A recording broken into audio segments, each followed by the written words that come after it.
நண்பர்களே, இப்போ நம்ம வந்து சென்னை ஏரியாவில் பார்த்துட்டோம். ஃபர்ஸ்ட் டே சில திரையரங்குகள் மட்டும் ஒரு டிக்கெட்டுகள் இருக்குது. இந்த பெரிய தியேட்டர்ஸ் அப்படின்னு சொல்லுவாங்களே, அங்கே எல்லாமே சோல்ட் அவுட்டுங்க. இப்போ திருச்சிக்கு வந்துடுவோம். திருச்சிக்கு வந்தீங்கன்னா எல்ஏ சினிமாஸ் அங்கே பார்த்தீங்கன்னா ஆல்மோஸ்ட் திட்டத்தட்ட ஃபில் ஆகுது. அதுக்கு அடுத்தது வந்து கீழே சக்தி சினிமாஸா சாந்தி சினிமாஸ் ஒரு டிக்கெட் கூட இல்லை.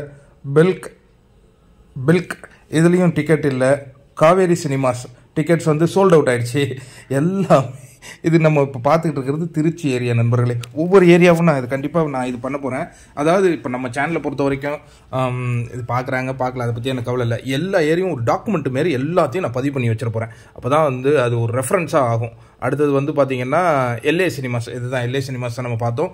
அதிரி புதிரியான புக்கிங் ஓப்பனாக அவங்க எக்ஸ்ட்ரா ஸ்க்ரீன்ஸை ஓப்பன் பண்ணிகிட்டே இருக்காங்க. அது எல்லாமே சோல்ட் அவுட் ஆகிட்டு இருக்கு. திருச்சியில் சம்பவம் பண்ணிகிட்டு இருக்குங்க கூலி.